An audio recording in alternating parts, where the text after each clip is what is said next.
5 berita terpopuler hari ini Jumat 8 Agustus 2025 di Bloomberg Technos Plus 5. Yang pertama, ini aturan baru soal tantiem dan bonus direksi komisaris BUMN. Menteri Sekretaris Negara atau Mensesnek Prasetyo Hadi pada Kamis 7 Agustus 2025 memastikan tantiem untuk para komisaris BUMN akan dihapus. Kebijakan ini sejalan dengan surat edaran dari Danantara Indonesia. Dalam edaran ini disebut tantiem atau insentif kinerja hanya boleh dicairkan atau diberikan jika perusahaan mencatatkan hasil operasi nyata dan berkelanjutan bukan dari aktivitas semu pencatatan keuangan. Hal ini juga harus wajib mengikuti indikator, yakni opini audit minimal wajar dengan pengecualian atau WDP, tingkat kesehatan perusahaan minimal skor 70, pencapaian KPI minimal 80%, dan perusahaan tidak semakin merugi atau merubah dari untung menjadi rugi. Seluruh indikator ini juga wajib mencantumkan penjelasan bahwa jika terjadi hal-hal di luar kendali direksi dan harus disetujui RUPS atau Menteri dalam laporan tahunan. Danantara juga mengatur insentif jangka panjang atau LTI agar mendekati standar internasional. Bentuk LTI dapat berupa saham bonus atau tabungan tunai yang di-escrow hingga masa tugas berakhir.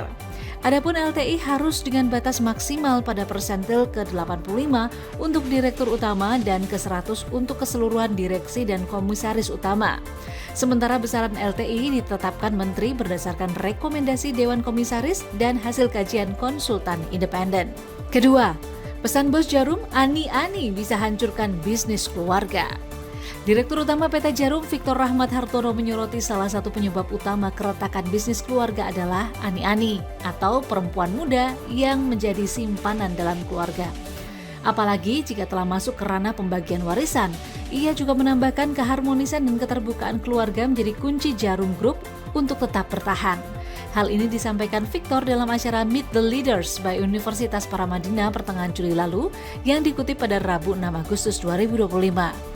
Victor menjelaskan keterbukaan terkait warisan juga menjadi hal penting. Ia menyebut sejak usia 12 tahun dirinya telah dibekali pengetahuan struktur warisan oleh notaris keluarga.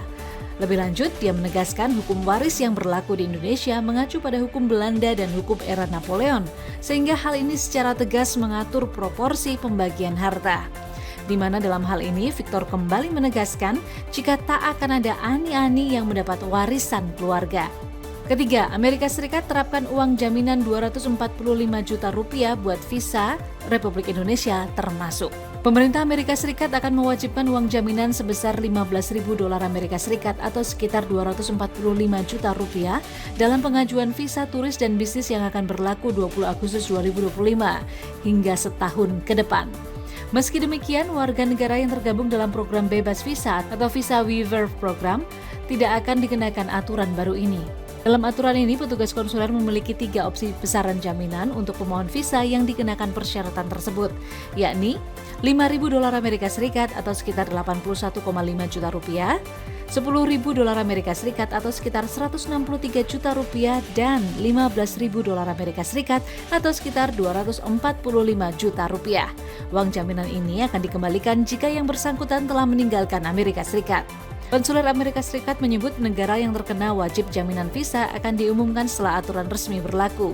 Namun, pihak Amerika Serikat menyatakan negara terdampak ialah warga yang negaranya kerap melakukan overstay di Amerika Serikat. Sementara Indonesia kemungkinan menjadi negara terdampak karena tak masuk dalam kategori program bebas visa Amerika Serikat. Keempat, soal indeks MSCI, JP Morgan sebut kinerja positif dan inflow besar. JP Morgan menilai indeks MSCI berhasil mempertahankan kinerja bulanan yang positif naik 1,7% pada bulan Juli 2025 mengungguli pasar negara maju atau Developed Market atau DM yang mencatat kenaikan 1,2%. Indonesia juga dianggap berhasil mempertahankan kinerja bulanannya.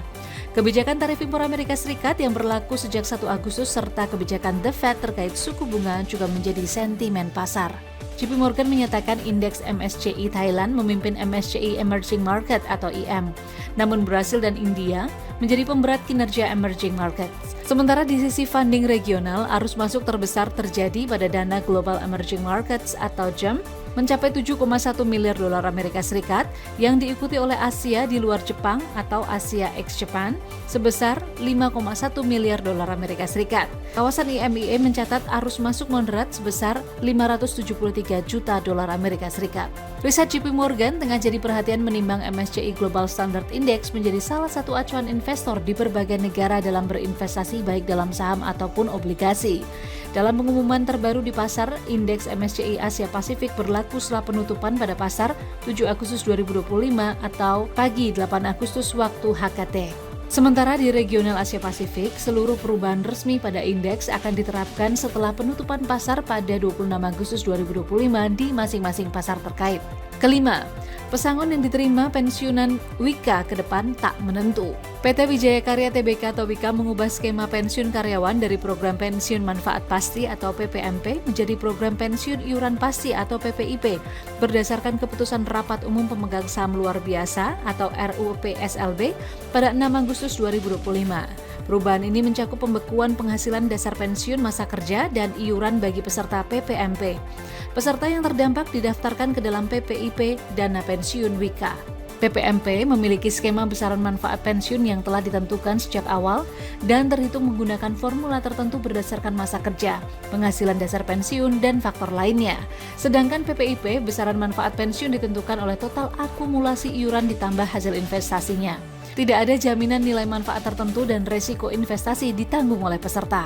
Kedua skema tersebut diatur dalam Peraturan Menteri Keuangan atau PMK nomor 50 PMK 010 tahun 2012. Dalam balai tersebut disebutkan untuk PPMP, jika manfaat pensiun bulanan yang dihitung dengan rumus kurang dari atau sama dengan Rp1.500.000, maka boleh dibayarkan sekaligus. Jika manfaat pensiun dihitung secara sekaligus dan nilainya kurang dari atau sama dengan Rp500 juta, maka juga dapat dibayarkan sekaligus. Sementara itu, untuk PPIP, jika total akumulasi iuran dan hasil pengembangannya tidak lebih dari Rp500 juta, maka dapat dibayarkan sekaligus. Itu dia 5 berita terpopuler pilihan Bloomberg Technos hari ini. Ikuti terus update selanjutnya di www.bloombergtechnos.com.